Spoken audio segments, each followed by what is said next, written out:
So what's up mga kanegosyo, no? So for today's video, ito na yung re-reviewin natin or i-first impression ride natin si Monarch Cab 1 110. So pag-uusapan natin guys kung what to expect sa ride na to. At kung para kanino ba itong motor na ito guys. At short video lang naman yung gagawin natin guys para magka-idea lang naman yung mga gustong bumili ng motor na ito. So ayun, medyo pasensya na kayo sa ating audio dahil medyo cheap mic pa lang yung gamit natin ngayon guys. At wala pa tayong budget para makabili ng high quality na external mic. So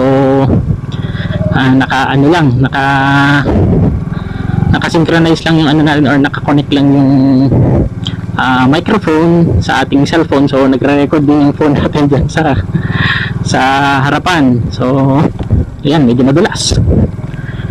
Ayan. Ito yung challenge dito sa area namin guys dahil sobrang dulas. Yan.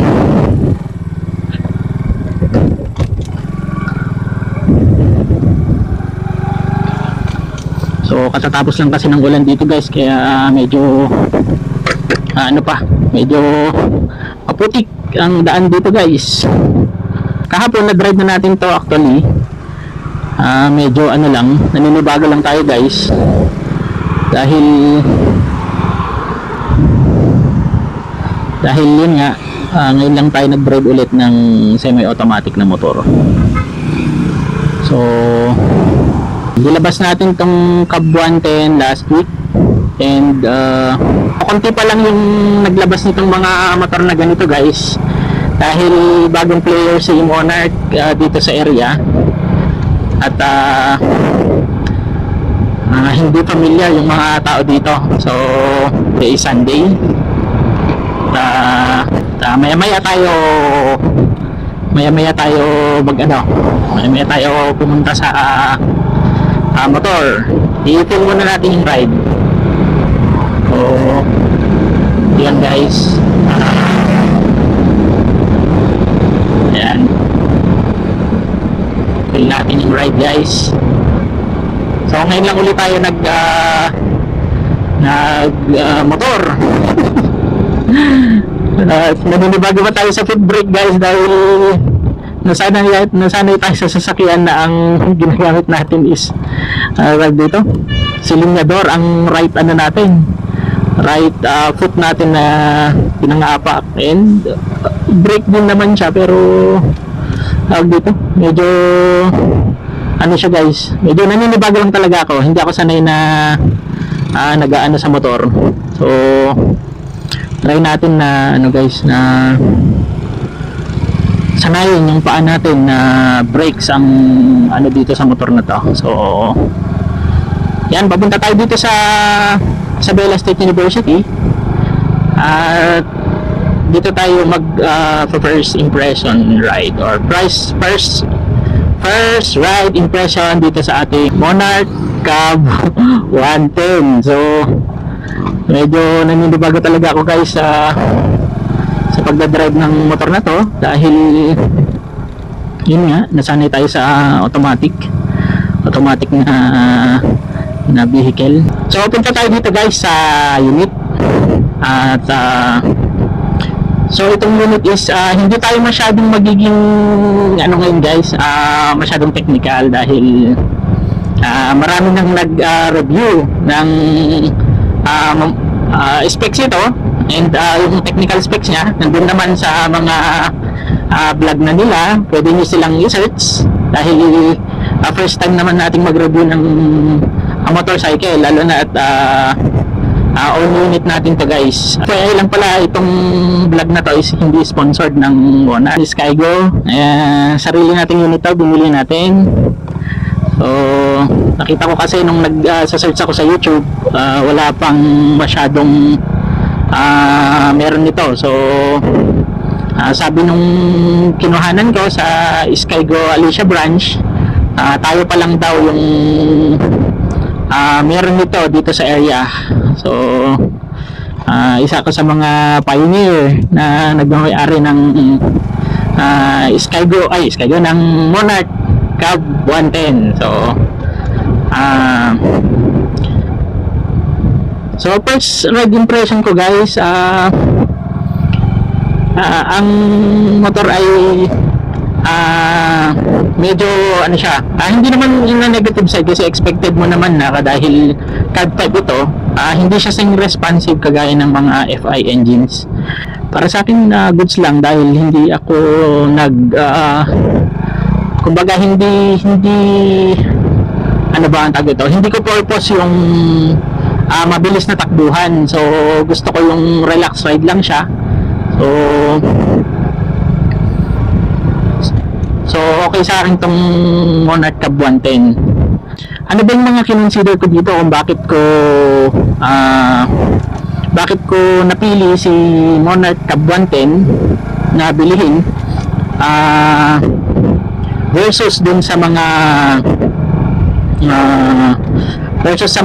ibang brands na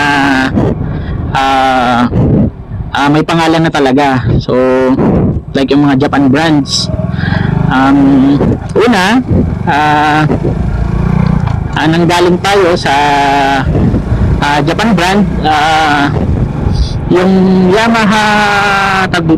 Yamaha Megaforce FI ang una nating motor noon, guys. So isa sa mga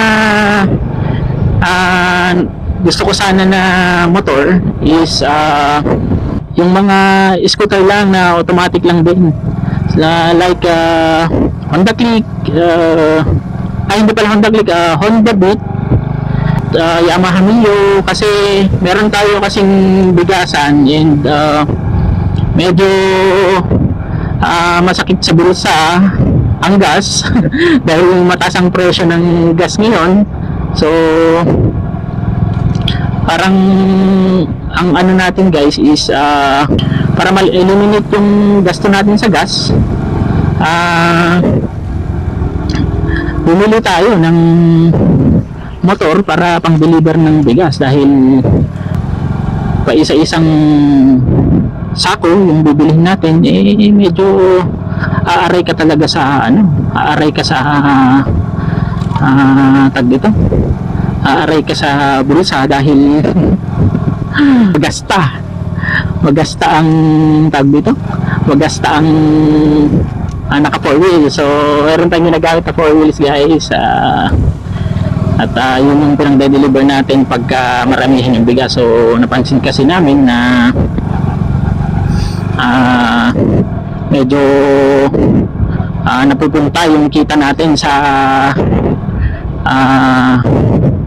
bigas, dahil lang sa gas, dahil din sa mga paisa-isa na orders. At para ma-eliminate yun, nag-come up kami sa idea na bili tayo ng mas matipid na kumonsumo sa gas. So ang dinig ko, guys, is ang specs nito, sa specs na pinanood ko kay Zert Motovlog. So tinest-ride niya ito, guys, and in-explain niya sa vlog niya yung technical specs. At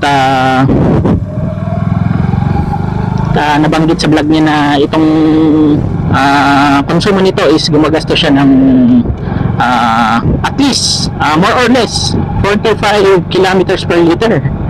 So matipid yun para sa isang carburetor type.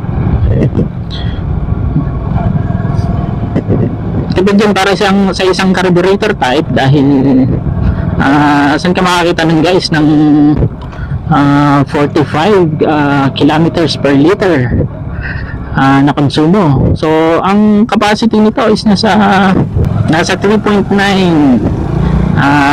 liters ang fuel tank capacity nitong ating Monarch Cab 110. So yun, hindi mo siya asahan talaga, guys, na maano siya, na mabilis dahil 110cc lang din naman ito. So ang top speed na recorded daw dito guys is nasa 80 plus. So load ko siya nasa 87 to 89 ang alam ko na top speed daw nito nung tinest nila. Pero syempre depende pa rin yan sa driver na magdadrive kung talagang ipupush niya to the limit yung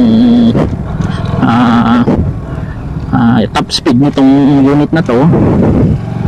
Sa suspensions pala guys, suspension comfortable siya, hindi siya matagtag, hindi ka mapapagod dahil super lambot ang kanyang shocks guys. And isa pang kinonsider ko kasi dito guys, baga tumatanda kasi tayo, parang napupunta tayo into retro look or yung classic style. So medyo ano tayo, medyo na parang pumapatok sa taste natin, sa panglasa yung retro look. So at the same time medyo futuristic design, pero hindi nako-compromise yung tag dito, hindi nako-compromise yung looks or yung hindi nako-compromise yung classic style niya. Medyo nagugustuhan natin yun. So humps, walang problema guys. So maganda, hindi naman siya ganun ka delay guys yung ano niya. So ano pa rin expect mo talaga para kung nagda-drive ng katumbas niya isa sa wave 100, yung mga ganun, wave 100. So ganun yung pakiramdam nitong motor na to. So sa braking pala guys, medyo may delay siya dahil hindi siya naka disc brake sa likod. So sa harap siya naka disc brake guys. So tinimpla ko kagabi yung brake niya dahil medyo malalim. Pag bago mag-respond is may delay pa, so medyo tinaasan ko yung brakes niya at yun, okay na sa aking braking preference. So very nag-ano na siya, kumbaga yung delay niya nung una nabawasan na, kumbaga nagmamatch na siya sa speed na gusto ko. Pag kahit bilisan ko siya, medyo hindi na siya ganun ka delay pagdating sa braking. So medyo ngayong nasa 45 na yung speed natin, medyo parang nagagalit na yung makina guys, parang gusto na pang humingi ng gear. So pang 40 plus lang. So naninibago ako dahil ang binadrive natin dati is Yamaha NMAX 155 version 2.1 ABS. So sa mga ganitong area guys, dapat tumatakbo na tayo ngayon ng mga 80 ganun. So medyo ayokong galitin muna yung makina niya guys dahil itong ang bike na to ay hindi naman pang karera or pang mabilisan. So pang chill ride lang talaga ito guys. Advisable siya pang chill ride kasi pagka bumirit mo talaga siya, parang umiiyak yung makina. So maganda ito pang daily, advice lang pang daily. At napakagaan niya guys, para ka lang siguro para kang may halin tulog ko siya na para kang nakabisikleta talaga, totoo yung sabi nila. Tsaka 5'4" ang height ko at 5'4" ang height natin at very comfortable yung foot natin pagka nakatapak tayo pag nakahinto. Dahil doon sa NMAX guys, nakatingkad talaga ako doon, so tiptoe talaga. Sa akin naka-flat pa yung pa ako dito sa semento kapag nakahinto tayo guys. And take note pala guys, ang kilo nito is nasa 87 kilos lang pagka nakahinto. So medyo tayo guys, medyo nagulat tayo dahil sobrang gaan niya. Nakakatuwa na isa rin yung sa hinabol ko dahil medyo nahahaselan ako pag mabigat yung motor, kaya ganito yung kinuha ko guys. And also dahil sa type din ng budget natin guys, and napansin din natin na ibang-iba yung itinaas ng mga presyo ng motor ngayon guys. Noon yung Yamaha Vega Force ko guys is nagmamonthly lang siya guys ng 3,000, then 5,000 pesos ang down payment ko noon. And matataas yung mga rebates nila noon guys. Ngayon bumaba ang mga rebates nila, kaya actually ang una ko sanang gustong kunin noon is Yamaha PG1. So yun talaga guys is kaparehas ng makina ng Vega Force FI ko noon at saka Yamaha Sight. Kaya lang nag-incur natin guys, natin is ang mahal. Grabe yung magiging down mo in monthly. I-search na lang kung magkano yun guys, at napawaw ako sa presyo niya.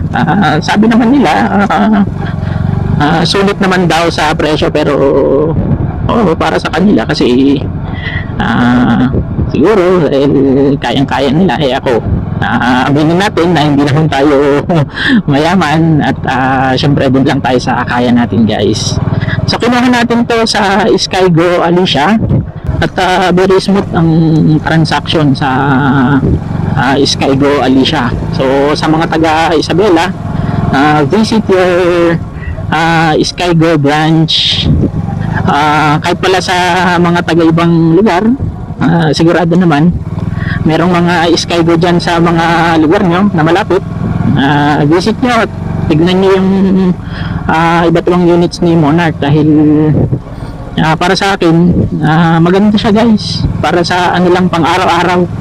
Then may mga ano rin sila, may mga iba't ibang klase ng bikes din. So sa mga parts naman pala nito guys, yung pagka papaservice ka, available naman tong parts niya sa mga Skygo branches. So may stock naman sila. And isa pang nagustuhan ko is compatible siya sa generic parts, like yung mga units ng Honda XRM 110, tsaka mga parts ng Honda Wave 100. So compatible siya guys sa compatible siya sa mga parts na pagka nag-PMS ka, like mga filters, gano'n. So hindi ako mag-aalala kung sakaling masiraan man sa daan, or mga ilangan ng kapalit na piyesa. At pag walang stock si Monarch sa Skygo, ay makakabili pa rin tayo ng mga generics na parts. So plus points yun para sa akin. So kaya niyang ikarga pala guys is up to 150 kg yata. So not sure, pero ang nabasa ko 150 kg. So up to 150 kg ang kaya niyang ikarga. Dahil sa ibang bansa guys is ginagamit nila, like sa Thailand, ginagamit nila ito na pang harabas. So tayo hindi natin masyadong harabasin to guys. Alagaan naman natin to si Monarch. At ang pangalan pala nito dahil pinakita natin to sa airmats natin, at natatawa ko sa reaction niya dahil nilait na guys itong sasakyan natin. Mukha daw mapayat. So sa Ilocano kasi, dito sa amin, ang Ilocano ng payat is kutong. So ang plano kong ipangalan sa kanya guys is kutong. So lahat naman tayo or karamihan ay nagpapangalan sa mga motor natin. Kutong. Kutong yung ipapangalan natin sa kanya dahil mapayat, super slim. Yung gear positioning pala nito guys, gear positioning is rotary, 4-speed. So puro ano siya, puro harap pag magdadagdag and puro likod pag bawas.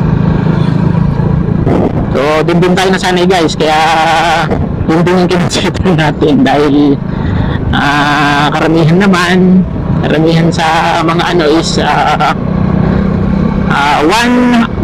one down and puro up na. So medyo nalilito tayo sa ganun na positioning guys. Yun, nakabalik na tayo sa sentro guys, at sana nagustuhan nyo yung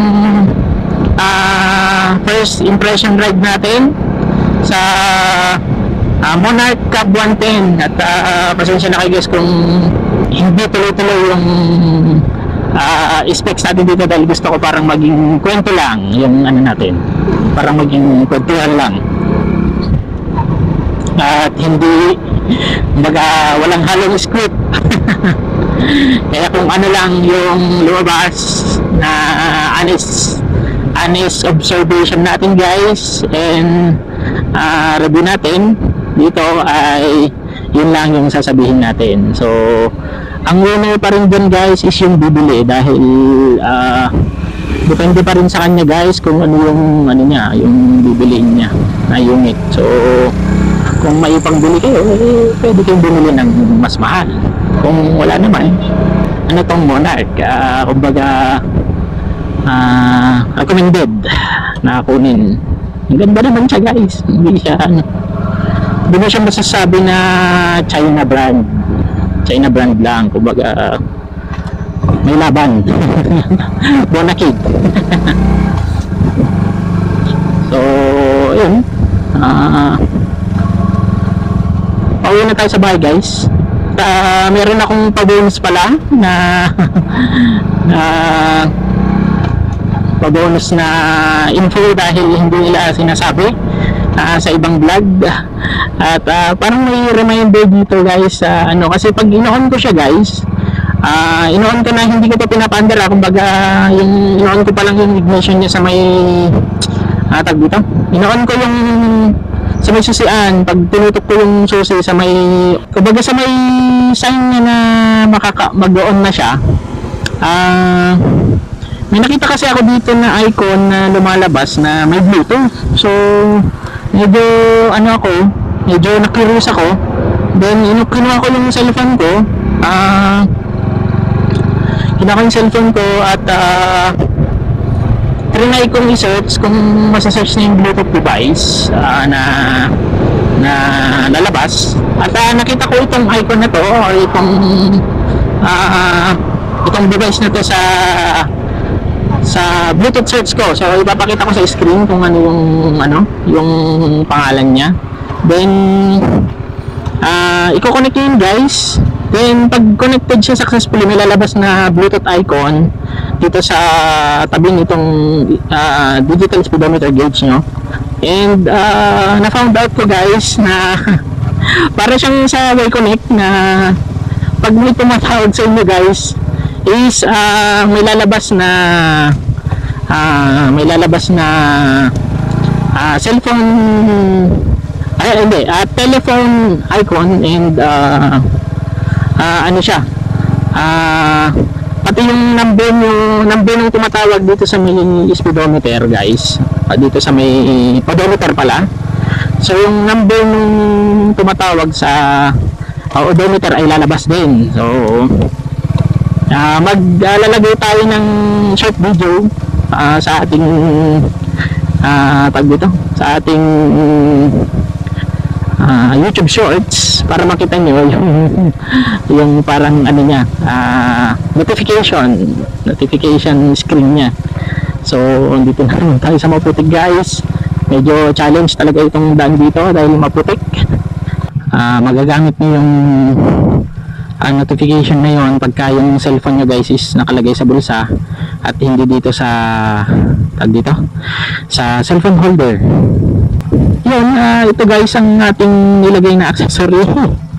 So dahil ang U-box nito guys ay Tag dito. Ang U-box nito ay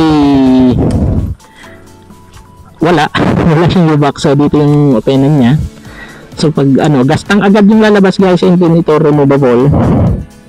So bumili tayo ng bag. So sa Shopee lang natin to binili guys. At dito nakalagay yung mga documents. So ano to, bag raid na ba to? Ayan, nandito yung ating salamin. So ito yung gloves, pera.